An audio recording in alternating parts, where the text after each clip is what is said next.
नमस्कार, स्वागत है आप सभी का आरआर अकेडमी फिरोजाबाद में। मैं हूं प्रवीण कुमार। तो आज की क्लास में मैं डिस्कस करने जा रहा हूं आप लोगों के लिए हरियाणा टीजीटी इंग्लिश के सिलेबस को एंटायरली। देखिए, हरियाणा में टीजीटी की वैकेंसी काफी समय से चल रही है, एप्लीकेशन अभी भी रनिंग आउट है, लेकिन जो सिलेबस था वो अभी तक आउट नहीं हुआ था और जब आउट हो भी गया तो एक कन्फ्यूजन छोड़ के चला गया कि आखिर इस सिलेबस में क्या पढ़ें और क्या ना पढ़ें। तो आज के लिए मैं इस क्लास में यही लेकर आया हूं कि कैसे आप केवल एक महीने में अपने कंप्लीट सिलेबस को एंटायरली प्रिपेयर कर पाएंगे और क्या पढ़ना है, क्या नहीं पढ़ना है, कहाँ से पढ़ना है, कहाँ से नहीं पढ़ना है। तो चलिएगा, वीडियो को देर नहीं करते, स्टार्ट करते हैं। ठीक है, पहले तो आप समझ लीजिए मैं यहाँ पे आया किस लिए हूँ। आपके सिलेबस को डिस्कस करने के लिए, जो कि इंग्लिश का होगा। ठीक है ना, एसएससी हरियाणा टीजीटी। और इसमें क्या पढ़ें, कैसे पढ़ें, ये सारी चीजें हम बताने वाले हैं। एक महीने में कैसे तैयारी करेंगे, ये सारी स्ट्रेटेजी भी आपको शेयर करने वाला हूँ। तो सबसे पहले तो हमारा जो सिलेबस है, ऑफिशियल सिलेबस है, उसको डिस्कस करेंगे। उसके बाद में जो मैं रिकमेंड करूंगा कि आपको क्या पढ़ना है, वो चीजें मैं आपको लास्ट में बताऊंगा। तो आप लोग वीडियो को पूरा देखते रहिएगा। ठीक है, चलिए पहले हम ऑफिशियल सिलेबस को देख लेते हैं। ऑफिशियल सिलेबस में आखिर क्या है। तो यहाँ पर जो चीजें स्पष्ट की गई हैं वो ये कि आपका जो जीएस का पेपर होता है, यानी कि सेक्शन ए, और जो आपका कंसर्न सब्जेक्ट यानी कि इंग्लिश का जो पेपर होगा, दोनों कंबाइंड होंगे, लेकिन उनका जो वेटेज है वो 50-50% का होगा। और साथ ही साथ ये भी लिखा गया है कि ये हो सकता है कि 50 से 40-60 का भी हो सकता है, मतलब डिपेंड करता है कंडीशन पे। तो चलिएगा, पहले तो आपका ये जो सिलेबस है जीएस का, वो सिलेबस है जो आप लोग अपने हिसाब से देख लीजिएगा, क्योंकि ये मैं यहाँ पे डिस्कस नहीं कर रहा हूँ। हम यहाँ पे जो कंप्लीटली डिस्कस कर रहे हैं वो डिस्कस करेंगे आपके इंग्लिश को, इंग्लिश लिटरेचर और इंग्लिश ग्रामर को। तो चलिए, यहाँ से आपका इंग्लिश लिटरेचर का सिलेबस स्टार्ट होता है। इंग्लिश ग्रामर का देखिएगा, स्पष्ट तौर पे यहाँ पे लिखा गया है कि आपका जो वेटेज है इंग्लिश का वो कितना है, 50% है। मतलब सेक्शन ए में 50% रहेगा और सेक्शन बी जो कि इंग्लिश का है, इसमें आपका 50% रहेगा। ठीक है, ये क्लियरली यहाँ पे दिया गया है, लेकिन ये कंडीशन के हिसाब से बदला भी जा सकता है। अब हमारे सामने दिया गया है इंग्लिश का सिलेबस और इसमें टॉपिक दिया गया है लिटरेचर, मतलब इंग्लिश लिटरेचर। अब भाई ये तो बहुत बड़ी कंफ्यूजन का सबक हो गया कि यहाँ पे दे दिया है शॉर्ट स्टोरी, यहाँ पर दे दिया है नोवेल और यहाँ पर दे दिया है पोइट्री। अब इतने टॉपिक को अगर हम एक छोटी सी हल्के से ले लें इस चीज को कि चलो एक क्या पढ़ना है, शॉर्ट स्टोरी पढ़नी है, नोवेल पढ़ना है और क्या पढ़ना है, पोइट्री पढ़नी है। तो चाहो तो इसे 2 मिनट में कंप्लीट कर लो कि क्या है ये जेनर है और शॉर्ट स्टोरी क्या होती है, नोवेल क्या होता है, पोइट्री क्या होती है। तो ये भूल आपको बिल्कुल नहीं करनी है। इसमें क्या पढ़ना है वो मैं आपको एंटायरली बताऊंगा, क्योंकि ये जो 3 शब्द हैं, शॉर्ट स्टोरी, नोवेल और पोइट्री, ये एक बहुत बड़ा विस्तृत सिलेबस आपके लिए लेकर आए हैं। ठीक है, इसके बाद में लैंग्वेज, ये मैं आपको डिस्कस कराने वाला हूँ, आप लोग वीडियो में बने रहिएगा। लैंग्वेज की बात करें, भाषा में, तो फोनेटिक्स ये आप लोग पढ़ लीजिएगा, ये एक दिन में कवर हो जाते हैं। एक दो वीडियो कहीं पर भी यूट्यूब पर आप देख लीजिएगा, नहीं तो मैं बना दूंगा, आप लोग मुझे कमेंट में बता दीजिएगा। तो एक दिन में ये कंप्लीट हो जाएगा। ये ज्यादा बड़ा टेंशन का सब्जेक्ट नहीं है इतना वाला। ठीक है, यहाँ से आपके लगभग चार चार से 5 क्वेश्चन आपको यहाँ से मिल जाने वाले हैं। ठीक है, इसके बाद में जो जनरल सी चीजें हैं जो आप डेली पढ़ते हैं किसी भी एग्जामिनेशन के लिए जिसमें इंग्लिश आती है, उसमें आप सिनोनियम पढ़ते ही हैं, तो ये आने वाला है, एंटोनियम्स आने वाले हैं, वन वर्ड आने वाले हैं, सब्स्टिट्यूशन, होमोफोन्स। ठीक है, और सेंटेंस मेकिंग, किस तरीके से सेंटेंस बनाने हैं, फ्रेजल वर्ब। मतलब ये बॉके वाला जो सेशन है, ये कहीं पर भी किसी भी चैनल पे आप लोग लेना स्टार्ट कर दीजिए, ये वहां से आपका कंप्लीट हो जाएगा। आप लोगों को यहाँ पर भी मैं एक एडवाइस देना चाहूंगा कि ये जो टॉपिक है, इतना टॉपिक आपको कहाँ से कवर करना है। आप लोग प्रीवियसली जितने भी टेट के, ठीक है ना, एच टेट के जो एग्जामिनेशन हुए जिसमें वोकेब पूछा गया है, उस वोकेब को तैयार कर लीजिए। साथ ही साथ जो टीजीटी के एग्जामिनेशन हुए हैं, चाहे तो आपके हरियाणा में या अदर स्टेट्स में, तो वहां से भी आप जो प्रीवियस ईयर की जो वोकेब है उसको जरूर पढ़ लीजिएगा। साथ ही साथ कुछ नए तरीके की वोकेब आ रही है, उसको आप कंप्लीट कर सकते हैं। तो ये भी बहुत आसानी से आप तैयार कर पाएंगे। और यहाँ से जो क्वेश्चन बनने वाले हैं वो कम से कम आपके 20 क्वेश्चन आपको यहाँ से मिल जाएंगे। ध्यान दीजिएगा, ये बहुत बड़ा पार्ट निभाने वाला है नेक्स्ट वन। कोई सा भी ऐसा एग्जामिनेशन हो इंग्लिश का जिसमें लिटरेचर पूछा जाता हो, तो उसमें आपके part of speech, sorry English grammar पूछा जाता हो, तो noun, pronoun, adverb, adjective, preposition, interjection, यानी कि होल आपके पार्ट ऑफ स्पीच पूछे जाएंगे। अब ये नहीं पूछा जाएगा कि व्हाट इज नाउन, नाउन क्या होता है। नाउन से संबंधित जितने भी माइन्यूट यूजेज हैं उसके, वे सारी चीजें आपको आनी चाहिए। ठीक है ना। कहने का मतलब जितने भी पार्ट ऑफ स्पीच के यूजेज है वो सारी चीजें आपको कंप्लीटली आनी चाहिए। तो ये ग्रामर का पोर्शन है, यहाँ से भी आपको लगभग 20 से 25 क्वेश्चन यहाँ से मिल जाएंगे आपके। ठीक है, डेफिनेशन नहीं आएंगे, ध्यान दीजिएगा, डेफिनेशन नहीं आएंगे, यूजेज आएंगे, इनके जो स्पेशल रूल होते हैं वो आते हैं। पंक्चुएशन भी एक अच्छी भूमिका निभाता है, यहाँ से आपको 4 क्वेश्चन मिल जाते हैं पंक्चुएशन के। ठीक है, अच्छा इसके बाद में वॉइस है, यानी कि active and passive voice, narration, direct and indirect narration, verb subject agreement, ये बहुत ज्यादा इंपॉर्टेंट है क्योंकि सब्जेक्ट वर्ब एग्रीमेंट में आपका वॉइस भी आ जाता है, नरेशन भी आ जाता है, वर्ब के पैटर्न भी आ जाते हैं, सारी चीजें सब्जेक्ट वर्ब एग्रीमेंट में ही आ जाती हैं। सब्जेक्ट वर्ब एग्रीमेंट में आपका noun, pronoun, adverb, adjective, preposition, conjunction, इन सारी चीजों के यूजेस भी आ जाते हैं। तो होलसेल अगर हम बात करें तो सब्जेक्ट वर्ब एग्रीमेंट काफी ज्यादा इंपॉर्टेंट भूमिका निभाने वाला है। ठीक है, इसके बाद में कंपोजिशन की बात कर ले तो पैराग्राफ, आर्टिकल, लेटर, ठीक है ना, आप कैसा लेटर, तो फॉर्मल, इनफॉर्मल, बिजनेस, इसके साथ में email writing, resume writing, etcetera. तो कंपोजिशन वाला सेक्शन है, यहाँ से भी आपको लगभग 10 क्वेश्चन मिलने वाले हैं, यानी कि बहुत इंपॉर्टेंट भूमिका निभाने वाला है, ध्यान दीजिएगा। चलिए आगे बढ़ते हैं, थोड़ा सा और देख लेते हैं। नेक्स्ट एक राइटिंग सेक्शन अलग से यहाँ पर और बता दिया गया है, तो ये भी आप लोगों को ध्यान देना है, उधर तो वहां पे बताया ही गया था, साथ ही साथ यहाँ पर भी बताया गया है राइटिंग एंड रीडिंग स्किल। ठीक है, तो एडवर्टाइजमेंट कैसे लिखा जाता है, पहले तो आपको ये समझना चाहिए कि एडवर्टाइजमेंट होता क्या है, एडवर्टाइजमेंट के यूजेस क्या होते हैं, एडवर्टाइजमेंट के और जो मिस यूज है वो क्या है, और इसको किस तरीके से लिखना चाहिए, इसमें क्या क्या एलिमेंट शामिल होते हैं, ये सारी चीजें आपको समझनी चाहिए। Same here, report, notice, poster making, है ना, invitation, application and later, articles, conversation, interview, paragraph, diary entry, comprehension, ये ज्यादा बड़ी डिफिकल्ट चीजें नहीं है। आप लोगों ने अगर 8th क्लास में बच्चों को पढ़ाया होगा, ठीक है ना, तो ये सारी चीजें आपको 8th क्लास के सीबीएसई पैटर्न में बहुत आसानी से देखने के लिए मिलती हैं। और ये अगर ऐसे क्वेश्चंस को जब आप सॉल्व करते हैं तो हालांकि थोड़ा सा माइंड तो घुमाना पड़ता है, बट ये काफी इजीली आसानी से सॉल्व हो जाते हैं। ठीक है, इसके बाद में अगर हम बात करते हैं इंग्लिश ग्रामर, तो देखिए इंग्लिश ग्रामर ऊपर भी दिया गया था, यहाँ पर भी है। तो डिटरमाइनर्स मतलब कि एडजेक्टिव, डिटरमाइनर, मॉडिफायर, ये सभी चीजें, tense, clause, synthesis of sentences, modal verbs, voice, error correction. कहने का मतलब ये है कि होलसेल आपकी कंप्लीट इंग्लिश ग्रामर यहाँ पर आने वाली है। ठीक है, पूरी इंग्लिश ग्रामर आपको कवर करके चलनी है। और रीऑर्डरिंग सेंटेंस में punctuation, article, reported speech, non finites, finites, idiom, phrases, figure of speech, एक इंपॉर्टेंट भूमिका निभाएगा। ठीक है ना, फिगर ऑफ स्पीच आपके आने वाले हैं, सब्जेक्ट, वर्ब, कंकॉर्ड, ये सारी चीजें आपके आने वाले हैं।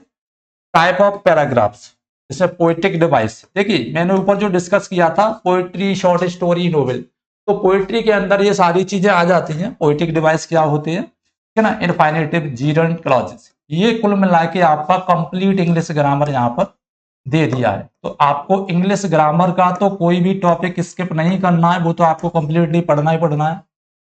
अब हमारे पास एक क्वेश्चन है, एक क्वेश्चन ये कि इंग्लिश ग्रामर तो हम कर लेते हैं, इंग्लिश लिटरेचर का क्या, क्योंकि आप टीजीटी की प्रिपरेशन कर रहे हैं, ऐसा तो हो नहीं सकता कि लिटरेचर आपको पढ़ना ही नहीं है। क्या शॉर्ट स्टोरी, नोवेल और आपका क्या था, पोइट्री, इन 3 शब्दों से हम पूरी जो कंपटीशन इसको फाइट कर पाएंगे, इन 3 शब्दों में हमें क्या पढ़ना है। तो हमारे पास 2 ऑप्शन है, या तो ये कि होलसेल हम इंग्लिश ग्रामर पे डिपेंड हो जाएं और ये जितने भी पोइटिक टेक्निक और एलिमेंट्स जो भी दिए गए हैं, फिगर ऑफ स्पीच वगैरह, ये सारी चीजें पढ़ के अपने आप को और सांत्वना देते हैं कि हमने मतलब सिलेबस कवर कर लिया है, या फिर थोड़ी सी मुसीबत झेलें, थोड़ा सा अपने आप को कॉम्पिटिटिव बनाएं और दूसरों की अपेक्षा कुछ बेहतर पढ़ने की कोशिश करें। तो चलिएगा मैं आपको उसी टॉपिक पर लेके चल रहा हूँ। यहाँ पर इंपॉर्टेंट चीज आप समझिएगा, जो वेटेज है 50-50 का, यानी कि GS plus English literature and grammar का, वो बदल सकता है। ठीक है ना, वो बदल सकता है, थोड़ा बहुत इधर से उधर हो सकता है। ठीक है, ऐसा मत समझिएगा 50% आपका इंग्लिश ही आएगा, 50% जीएस आएगा, अभी थोड़ा बहुत इधर से उधर हो जाएगा।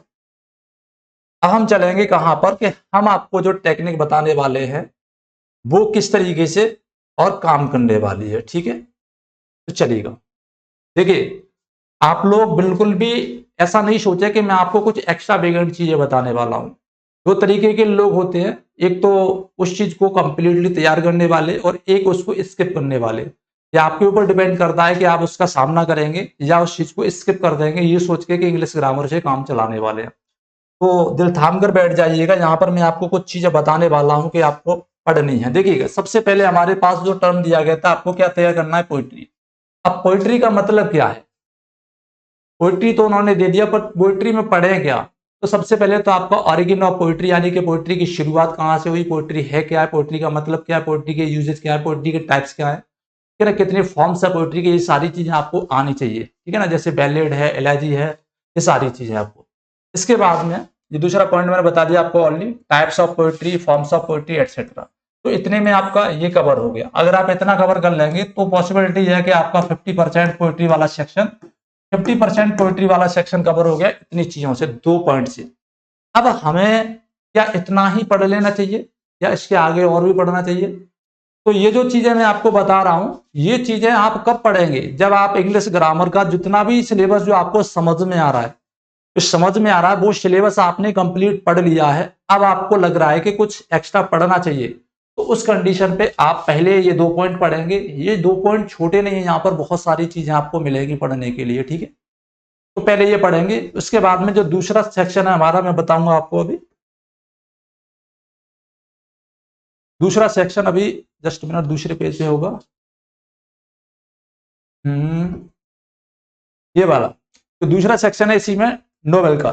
तो नोवेल यानी कि नोवेलिस्ट, ये आपको पढ़ने हैं। नोवेल क्या होता है, ठीक है ना, उपन्यास क्या है, उपन्यास का ओरिजिनेशन कहाँ से हुआ था, उपन्यास कितने तरीके के होते हैं, ये सारी चीजें, यानी ये 2 पॉइंट आपको कवर करने हैं। तरीके से चलना है, एक साथ नहीं चलना है।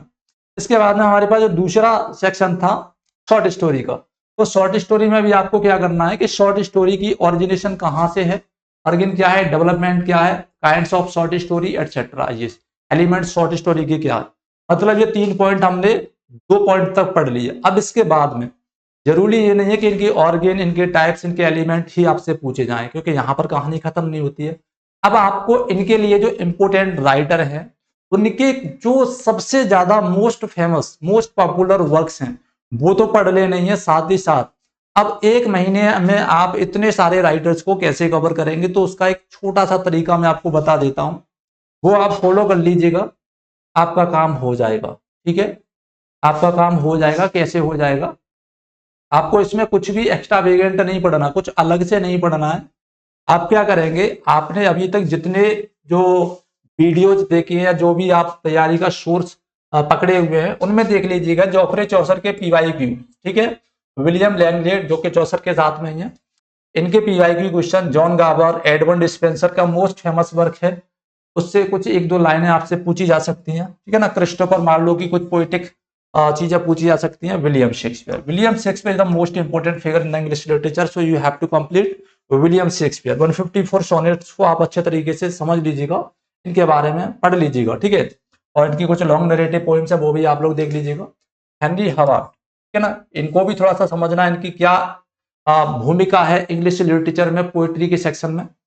जॉन डन, ठीक है, sir Philip Sidney, Thomas Wyatt, Thomas Nashe, Thomas Middleton, ये आपको कंप्लीटली नहीं पढ़ना है कि सारी चीजें इनके पीछे पड़ जाओ। इनके जो मोस्ट इंपोर्टेंट पॉइंट हैं सिर्फ वो आपको तैयार कर लेने हैं, क्योंकि कुछ नहीं से कुछ बेटर होता है, ठीक है।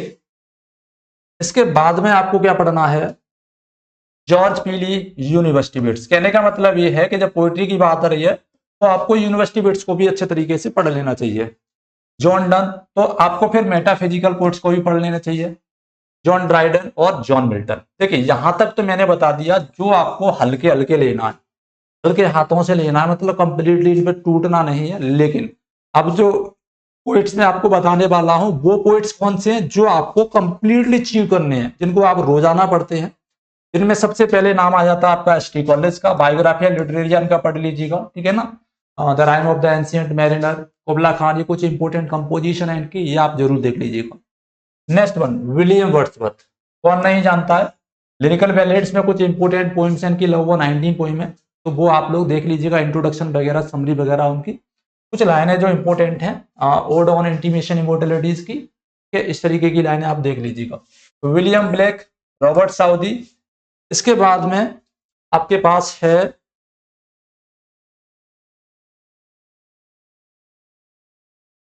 Thomas Gray, elegy written on a country churches, इनका ये पढ़ लीजिएगा आप लोग।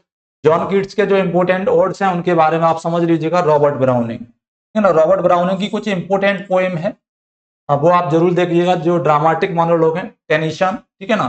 थॉमस हार्डी, अब देखिए थॉमस हार्डी आपके एज अ नोवेलिस्ट भी काम करेंगे, आपको पता है, एज अ पोएट भी काम करेंगे, तो इनकी जो पोएटिक कंपोजिशन है वो भी पढ़ लीजिएगा। इनके नोवेल्स के बारे में भी आप लोग देख लीजिएगा, ठीक है। T S. Eliot as a poet काम करेंगे। मैथ्यू अर्नोल्ड एज अ आपके पोएट काम करेंगे, ठीक है ना। इसके बाद में पीबी शैली है। पीबी शैली की जो इंपोर्टेंट कंपोजिशन है वो Ted Hughes, W H. Auden, W. Yeats. Modern age में आपको ये कुछ राइटर्स हैं जिनको अच्छे तरीके से देख लेना है। अब ऐसा नहीं है कि इनको कंप्लीटली जैसे पढ़ते हैं सिलेबस में दिया गया उस तरीके से, इनके जो मोस्ट फेमस क्वेश्चन है जो अक्सर एग्जामिनेशन में राइज होते हैं वही आपको लर्न करने ही करने। इसके लिए आपको क्या करना होगा, मोस्टली पीवाई की क्वेश्चंस आप लोगों को लर्न करने। यूट्यूब पे डालिए इस राइटर के पीवाई के क्वेश्चंस, आपके सामने निकल के आ जाएंगे। नहीं तो आप हमारी हेल्प ले सकते हैं। आप लोग मुझे कमेंट बॉक्स में लिखिएगा कि आपको पेड क्लासेस की आवश्यकता है। अगर आपको आवश्यकता होगी तो आपके लिए पेड क्लासेस जरूर मैं लॉन्च करूंगा, ठीक है। और एकदम बेहतरीन तैयारी आपकी कराई जाएगी।